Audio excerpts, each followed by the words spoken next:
po yung Insidious po. Insidious. Ako po, Conjuring.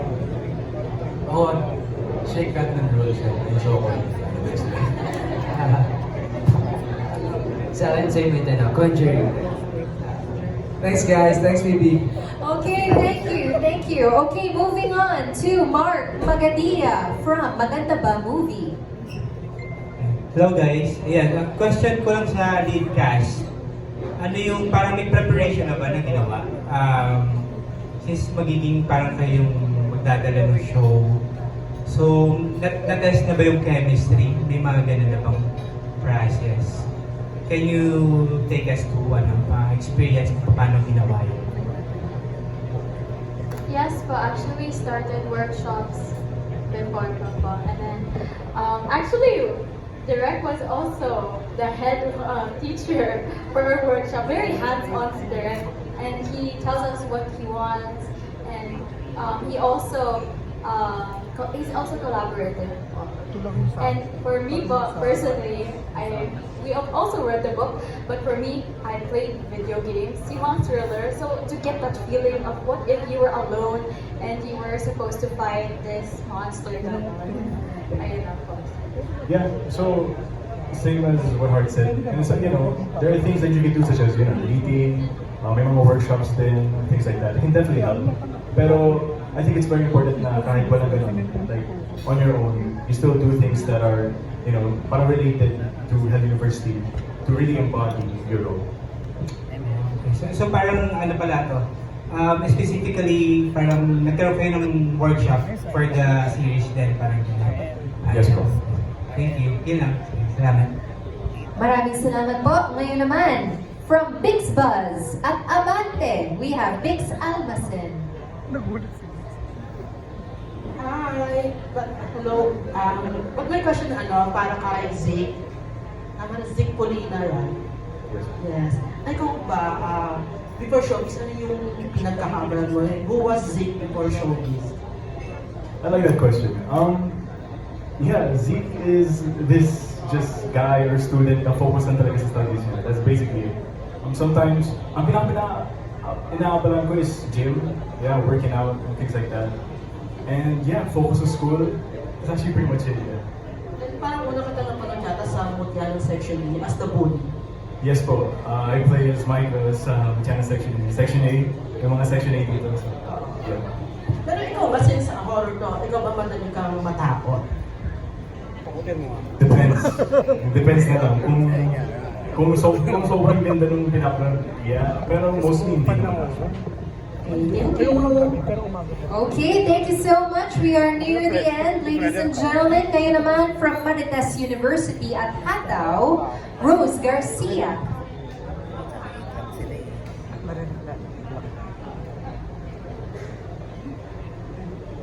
Hello, hindi po ako Hataw Abante. Okay, apologies po. Okay lang. For Gabi, hello Gabi. Alam mo nung minention ka kanina, nung i-introduce ka, ang daming nag-react dito na, anak ni Gary Estrada. Ayan, so sa mga hindi nakakaalam. Ayan, so, what made you decide to enter showbiz na rin? Kasi alam ko parang before, medyo reluctant pa kayo magkakapatid. And paano, kailangan mo bang convincein ng daddy mo and your mom? And katulad din ang tanong kay Andre kanina, ano yung mga advices nila sa'yo now that you're in showbiz na? Yes, they did convince me to do this, but then it was also from my own free will naman. I wanted to do this willingly. I wanted to try it, give it a chance, open the doors, the opportunities that will come. And I see it naman with them po. Acting is so precious to them and they treat it with such care. And they've always taught me that. That's the advice that they've given me. To be professional about it and to tackle it with care also. To really give life to the characters that you live. Yes. Pansin din namin ay mukhang Inglesera ka talaga. Sabi ng mami niyo noon, parang yun ang medyo weakness mo, pag-Tagalog. So, paano ngayon? Nag-aaral ka ba? Nag-aaral po, pero yung problem kasi po ay pag-converse sa Tagalog. Pero yung yung speak ko naman in camera, I'm working on it. Okay. Ano yung role mo dito sa Health University? Nia po. Yes, yes. Anong karakter mo dito? She's a very sweet girl, more vulnerable side. I think that I see a lot of myself in her, so I don't think it would be that hard to portray her. But then, as well, there's a barrier because it's acting as well, knowing where the camera is. But then, I want to bring her. Okay, sige. Thank you and good luck. Thank you, Siyempre. thank you so much. Last question po kay Direct or sa writer also. Hindi ko lang siguro narinig or baka nabanggit na kanina. Ito po bang Hell University is also talk about yung mga bullying, mga ganyan.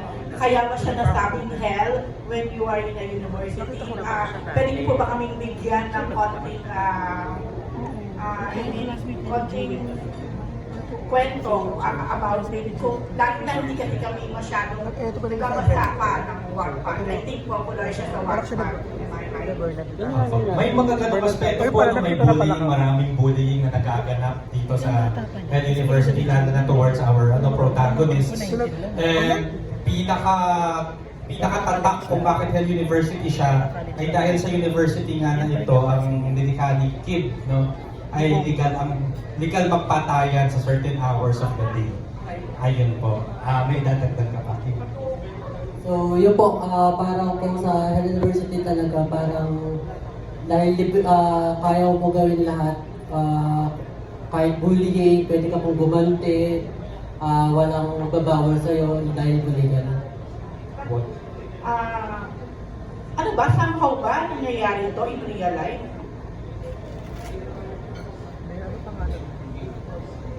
Ano po yun? Sorry. Yan, somehow po ba itong kwento na to ay nangyayari in real life? Right. Itong Head University po ay katang-isip po na nilikhang word siya na what if may paaralan na ganito at ano ang kaisipan niya. Siguro figuratively and siguro in some institutions na papabayaan nangyayari din po yan. But this university is a work of fiction. Thank you po. Okay, maraming salamat po, Direct. Thank you too. Ngayon naman po, from TikTok, our TikTok content creator, Sab Santos. Hello.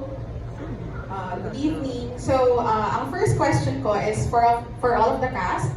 If totoo na may Bloody Night in real life, sino sa tingin nyo or kayo sa tingin nyo, kaya nyo bang mabuhay? And among the cast, who do you think will survive?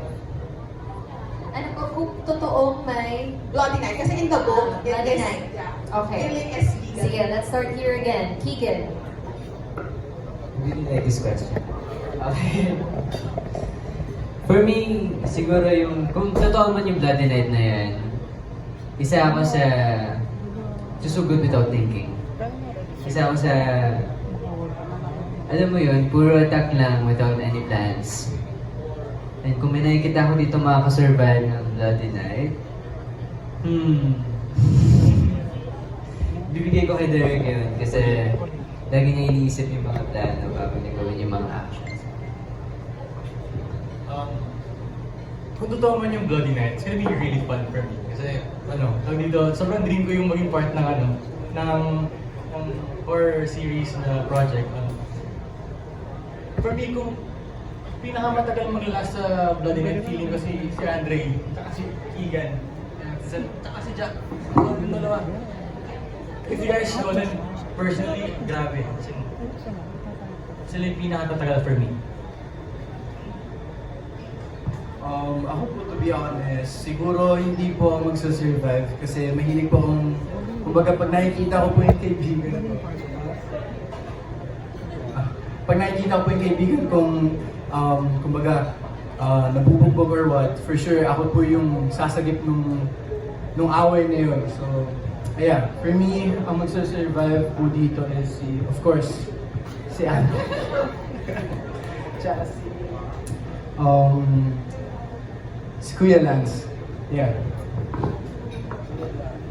Nakaka-pressure. Kasi ako hindi ako naniniwala na mabubuhay ako eh. Kasi parang feeling ko hindi ako gagamit ng utak ko eh. Pero thank you kasi may tiwala kayo sa akin. Hindi ko kayo ipapaano. Anyway, ayun. Ako take ko si Lance din. Kita nyo naman yung muscles si Lance. Kaya niya kayong pitpitin. Kaya feeling ko si Lance po yung mabubuhay doon. For me, kung magsusurvive ako, I feel like kaya naman, you know, ang game plan is to just, you know, create good relationships, syempre, and play safe. Pero, you know, but it's time for action, you know, dapat marunong ka rin kung kaya pumasok for that. Yeah, think smart regarding your decisions. And kung sino sa tingin ka magsusurvive, I think my guy, si Andre. He does martial arts, yo, so I think kaya niya mambugbog. So, yeah.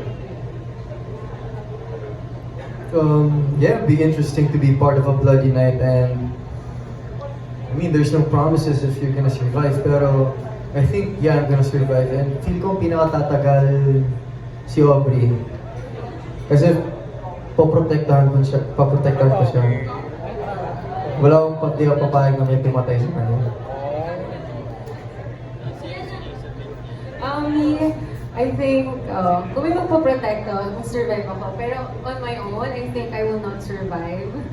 Because, mabilis ako mag-panic. Parang patayin nyo na lang ako.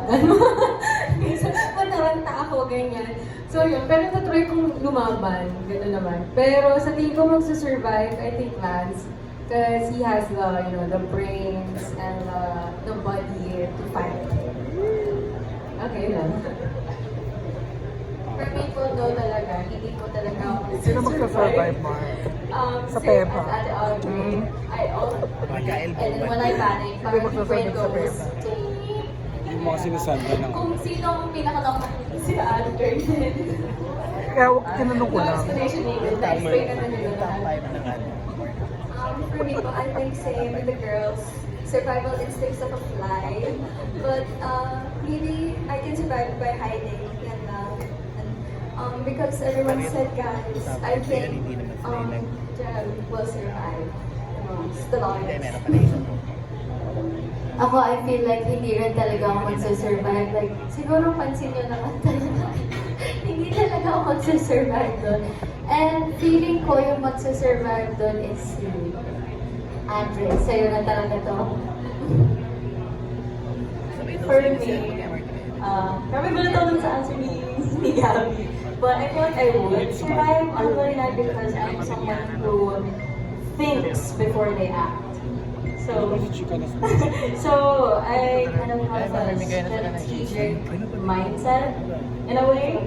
So I feel like that would be one of yung reasons kung bakit isa sa mga factors makakatulong sa akin sa survival Bloody Night. And I think, despite popular opinion, I think Zeke would survive the Bloody Night because I think he's a very calculated person and he thinks very logically.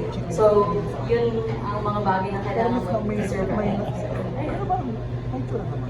Thank you. My next question is, Head University is very popular. It's actually one of the most read Filipino Wattpad books. I also read it. So I know na marami talaga nag-aabang for the cast. And my question is, what can you say to the fans ng libro na kayo yung magsasabuhay sa imagination nila? Direct to kanino? I think for the main. Okay.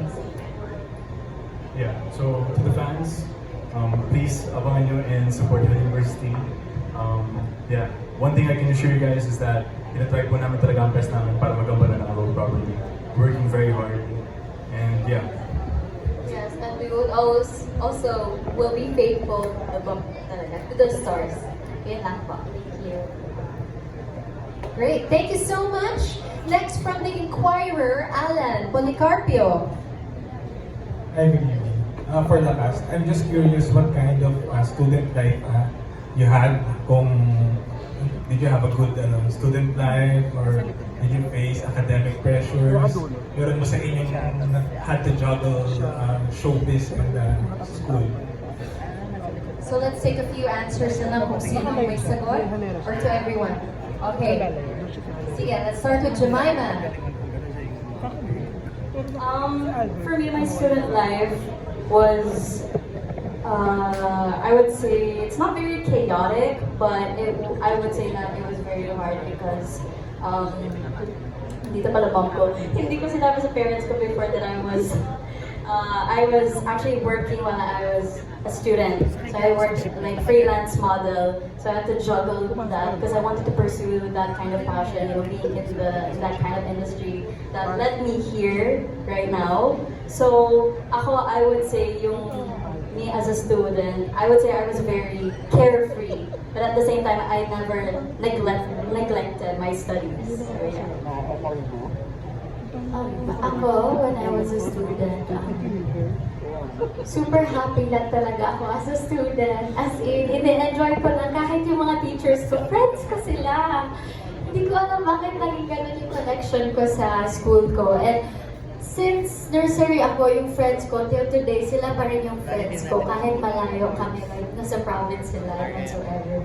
And kasi feeling ko, buti na-enjoy ko yung high school life ko, yung college life and everything. Kasi nung nag-artista ako, wala ka na pala masyadong time. So buti na lang na-enjoy ko yun. For me, I'm still studying, so I'm currently juggling school with this project, but full effort for both parties. So I think I took after my mom in that way. She also juggled work with school. She made it a point na matapos niya ang college, and I plan to do the same as well. Ako din po, I'm still in university. Pero malapit naman mag-graduate, so kaya-kaya. Ayun lang naman po. Me naman, I'm done studying na. Finally! But yung student ako, jolly person talaga ako. And at a very young age, like I started in show business when I was like grade 5. So dun pa lang, yun. Pinagsasabi ko na siya, it's hard. It was so hard. Pero nandiyan yung support system ko, yung family ko. And they always support me sa showbiz career and of course academics. Before nung student pa ako, we were, I wouldn't say forced, pero required to have good grades. Like, may policy kasi kami sa Ateneo Davao dati na pagbagsak hindi ka makakalaro for a semester or a quarter. So we were very studious as athletes before and we made sure na we didn't have failing grades. Kasi ang hirap po na pag hindi kompleto yung basketball team namin that time. So, yeah. Yeah, so right now I'm also balancing school with being an actor. And before, when hindi pa ako actor, I'm doing pretty well naman. You know, nasa honors, nasa top, and things like that. I was just very focused. Pero right now, I would say sometimes I could struggle, like nag-struggle a little bit. Pero makakayanan naman. So yeah, my classmates. Ako po yung estudyanteng basta lang may pasa, ako po yun. So hindi ko na ipagmamalaki ko ano po yung mga ginawa ko. Pero ako po yun. Pasado naman po. Ako naman po, lumaki po ako sa Japan. So, 7 years po ako sa Japan. Tapos, ako as a student, siguro ako yung type na tahimik lang sa isang tabi. Tapos, pasangawa. Yeah, same kay Derek kasi di din po ako mahilig mag-aral. And, ayun, ngayon po, nag-stop ako for showbiz para mag-focus po. Yeah, that's it. Nung nag-aaral ko po ako nung nakaraan, mahirap din syempre. Hirap ko lang sa'yo nung pag-aaral or sports. Disiplina na talaga yung kailangan. Pero honestly, back sa school, ako yung type of person tahimik lang. Pero pagka-close ko yung mga tao, madali talaga ako maingay. Pero pag sa grades, crammer ako. Pero sigurado ang papasa. Ganun. Ako naman yung nag-aaral pa ako. Same lang din with Andre, pasado nga ako palagi. Kasi simula grade 7, grade 3, tinatry ko na pasukin yung showbiz. So, ayun. Kahit pa paano, I'm doing my best na pagsabayin yun. Pero hindi ko, mahirap talaga. It's really hard lalo pag groupings kayo palagi. So, yeah.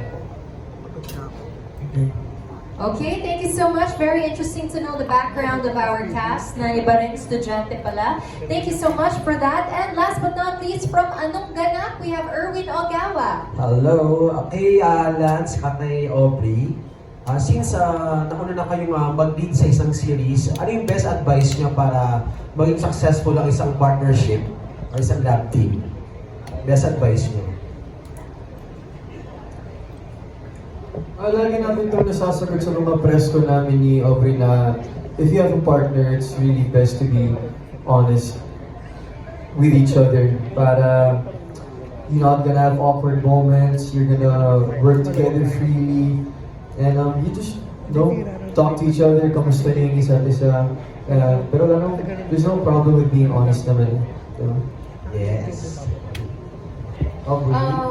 Yun naman siguro advice ko, kailangan magkaroon kayo ng good relationship off cam. Hindi lang pag nasa set kayo. Ayoko kasi yung mga parang taping friends, kumbaga. Kasi mahirap yun as a love team. Yes. So you need to go out once in a while, know each other, ganyan. And yun, dapat siguro nandun din, hindi lang siguro yung honesty, but nandun yung respect din. Yeah, and professionalism. That's it. Thank you. Thank you guys. Best of luck sa new series. Thank you. Thank you. All right, and that concludes our Hell University Cast Reveal and Story Conference. Palakpakan naman natin ang ating cast.